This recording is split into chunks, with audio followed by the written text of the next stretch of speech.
Hello YouTubers and YouTubies, North Coast T here. Today we're working on a 2006 Chevy Silverado. Cateye!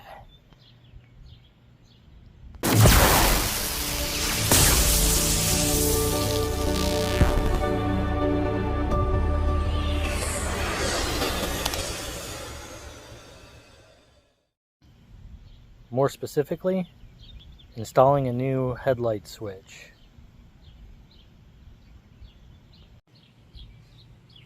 Tools needed for this job are your fingers and a flat blade, and of course the new part.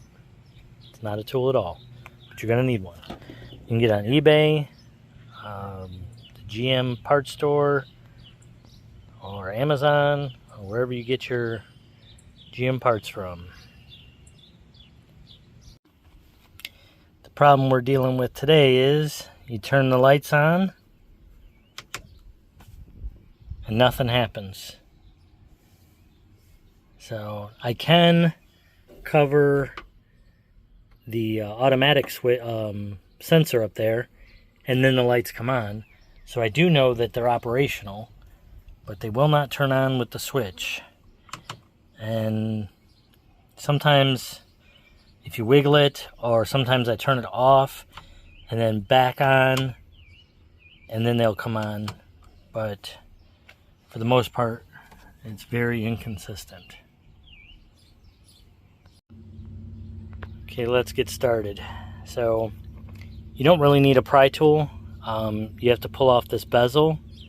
You can usually just grab it and get a good hold on it. Sometimes it takes two hands, but this just clips in, so you just want to unclip it all the way around. And also it will help if you put your gear selector into low and then tilt your steering wheel down. So let me show you how that's all comes off. And you just keep pulling all the way around. Now let me move the gear shifter and the steering wheel and we'll get in closer. So with it down and then your steering wheel down, it'll pull straight forward at you, and then you can like just lift it straight out. A fun fact with these GMs, you can tell the name of the vehicle, and especially some people like have a hard time naming their vehicle if they name them. But if you're into that and you want to name it, this one already comes with a name, and it'll tell you its birth date. Just look right inside there, and there's usually a label. This one is named Pat, born 3/21/06. So you pull that forward. It's kind of dirty. This was a work truck. So then you can maneuver this out of the way, and that gives you access to all this. Now you're going to get your flat blade in here, and what you're trying to do is release this lock, and then there's two little locks, tabs on the bottom.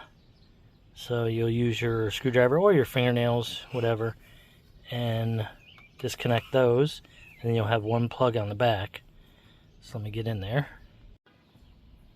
I just worked the screwdriver all the way around it, kind of twisting and pulling, and now it's out. And then you got one tab right here. Push that tab in, and it will release. There you go, that's out. So now let's get the new one in. You always want to test it before you put everything back together. So let's bring the new one over. Make sure it's all the same, which it is. We'll plug that one in.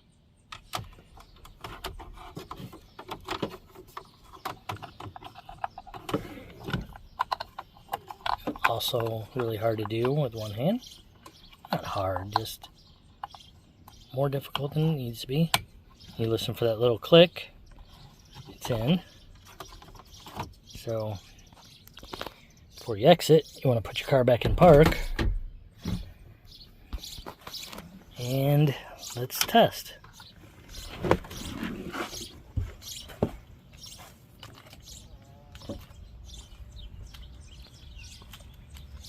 just like that, we have headlights. Oh yeah. Now we just want to put everything in the reverse order. So you want to drop your gear shifter back down and then kind of take this bezel on an angle like this, like almost flat, and then rock it down in. So let's do that. I really should take the time to clean up in here while I'm in here, but I didn't bring anything out to clean with right now. So what we're gonna do is just put it back together and pretend we didn't see all that dirt. Trying to line these tabs, these retaining clips, with the holes around the edge, and it's just going to push in.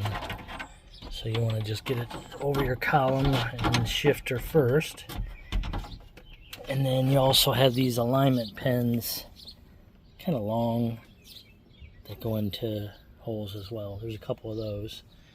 So let's get all that buttoned up. Make sure you push this all the way back in to get it to seat into its latches. All right, let me get that in. You don't have to press real hard, but you just push it in gently into all the slots all the way around, and then you'll be all set. And then you want to test it again. Make sure it still works. And then I'll also test the auto function by placing something over the sensor. Yep, it's on very consistent now.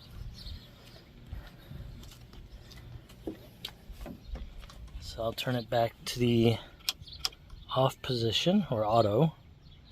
It rests in the auto position. And then keys on.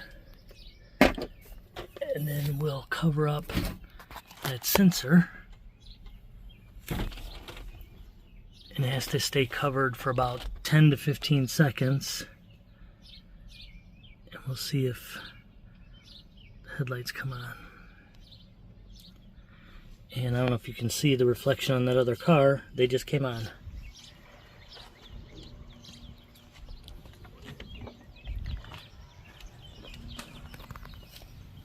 Headlights are on, auto light function works, because it just rests in the auto position, and I covered the sensor in the center of the dash, and now it thinks it's dark and the headlights are on. Hope you found this video helpful. If you did, please give it a like, and I hope you have a great day.